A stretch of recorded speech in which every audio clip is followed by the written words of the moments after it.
Space exploration looks pretty good, doesn't it? But it's not just about cool rockets or high-tech gadgets. It's about people, and it is the great adventure of all time.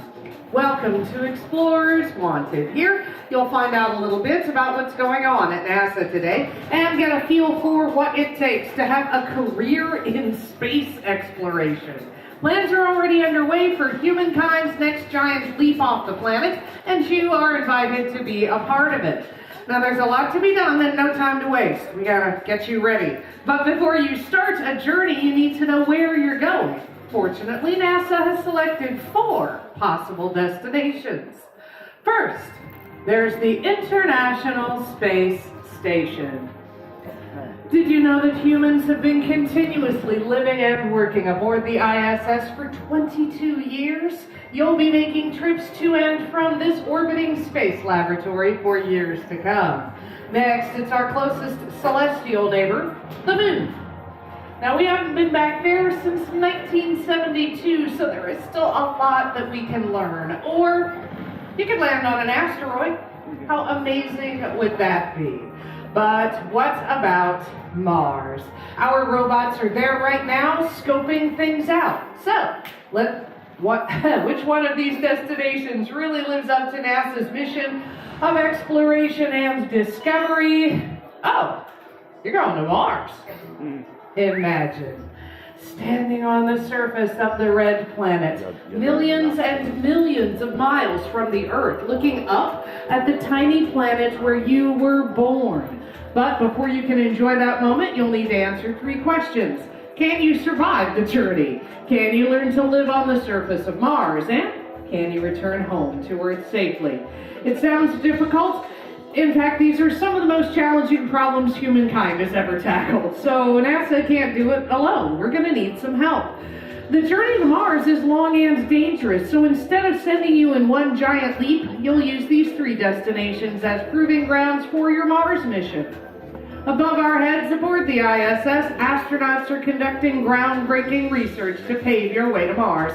And there are even potential plans to redirect an asteroid into orbit around the Moon. It sounds like science fiction, but it's possible. You can use this asteroid to hone the skills you'll need once you get to Mars, or you could learn something from it about the formation of our solar system.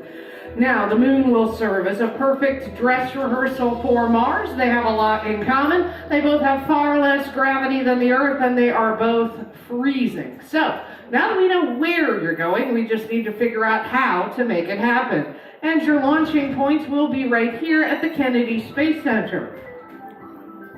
Now, from way out here, you can really get a sense of how fragile and special our tiny planet really is. Going to Mars is going to help us understand our home, our past, and our possible future. But before you can break beyond the boundaries of Earth, you'll need to break beyond the boundaries of our current science and technology. Microgravity is punishing on the human body. Your bones will thin, your muscles will shrink, and your immune system will weaken. We've got to figure out how to get you keep you healthy during this long journey. And as powerful as the new rockets will be, you won't be able to take along all the supplies that you'll need. You'll have to grow food, create water, and build a shelter. On Earth, there are abundant resources to sustain life. On Mars, you'll have to learn how to conserve and reuse everything. And I do mean everything. All of this is being done to help get you to Mars, but human space exploration isn't just about pushing scientific boundaries.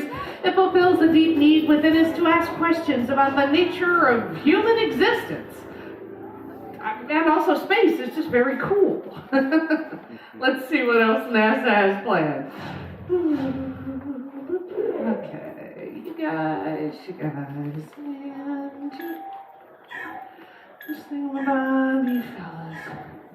And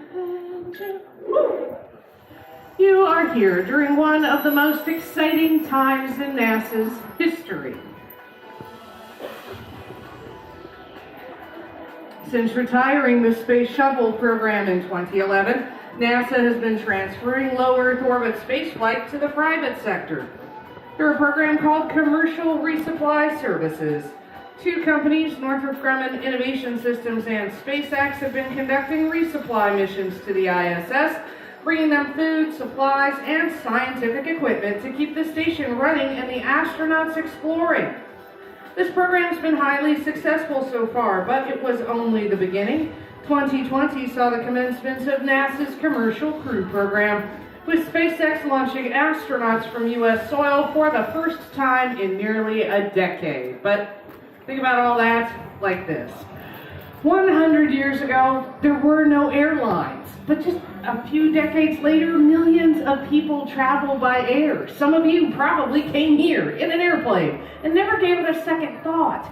In the future, your dreams of space travel could be a reality for more people than ever before. And in the decades to come, space travel technologies will change the world in ways not seen since the dawn of aviation over a century ago. One thing's for sure, we're going to need creative thinkers and problem solvers like you to help us in this incredible journey of exploring space. And now that you've been briefed, it's time to get you ready. Have you ever wondered what it would be like to work for NASA? Whether you're flying on the mission or supporting it on the ground, it takes a special kind of person to face these risks and challenges. Maybe someone like you.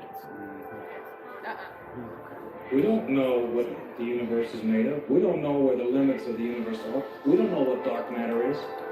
We don't know. Is it all figured out? No, it's not all figured out. It's never all figured out. That's why it's so exciting. There's so much, and we know so little about it. Why should we explore space when we have so many problems here on Earth? People ask me this question all the time. We don't take a rocket filled with dollars and blast it into outer space. Every dollar we spend is spent here on Earth. And that makes for a better economy. It makes life better right here on Earth. Amazing things have happened because of our space exploration. Cell phones, Solar panels. Environmental monitoring. artificial limbs, Communications. pharmaceuticals, computer technology. Solutions to problems here on Earth. Just imagine what else will come. So many more inventions and discoveries that we will use in our daily lives. You only learn by really going out there and pushing the boundaries. We don't know what's going to happen in the future. What happened to Mars? Mars once had an environment similar. It has a Grand Canyon, the equivalent of Los Angeles to New York. So there was plenty of water on Mars in the past. Where did it go? What happened? How did Mars become a wasteland? Could it happen here on Earth? How can we as a species survive? Could you bring Mars back to life? We could learn by going off the planet and potentially bring those lessons back. We learn more about what our eventual future may be. What if an asteroid is coming towards Earth? Could wipe out civilization as we know it. What if we haven't developed a way to stop it? We'd have to sit back and watch it happen. That will be a disaster. As a people, we would have failed. We can sit here and do nothing. But Did the caveman sit in his cave and do nothing? Or did the caveman look out at the hill and say, I wonder what's over that hill? When you're part of a NASA team, you have to develop new technologies and solve problems that no one else has ever solved. You need to figure out how to get hundreds of thousands of pounds of equipment to space. How long can humans survive on the surface before ill effects? We don't know right now how to keep food preserved long enough for the trip. So we'll need people to solve that problem. This is going to be hard, harder than anything anyone has ever done. Right now, I have no idea how we're going to do that, but we will.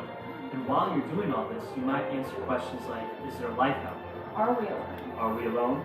Are we alone?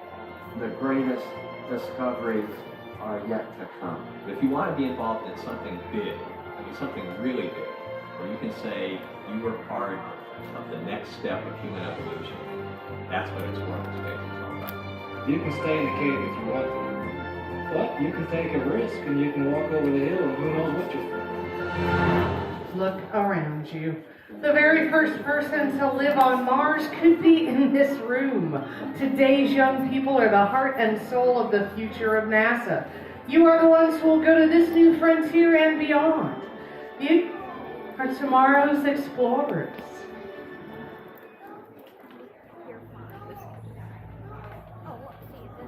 All stations verified. Ready to resume count and go for launch. LVTC. Launch vehicles go. STC. Spacecraft is go. GSTC. Ground systems are go. LPS. LPS is go. Flight. Let's go. SMA. Mission assurance is go. LPE, LP is go. RTD, recovery forces are go. RSO, RSO's go. We have regular launch. TDR, DDR's go. GLS, We're go. CDR, Flight crew is go. attention all stations. This is for the launch director. We are go for launch.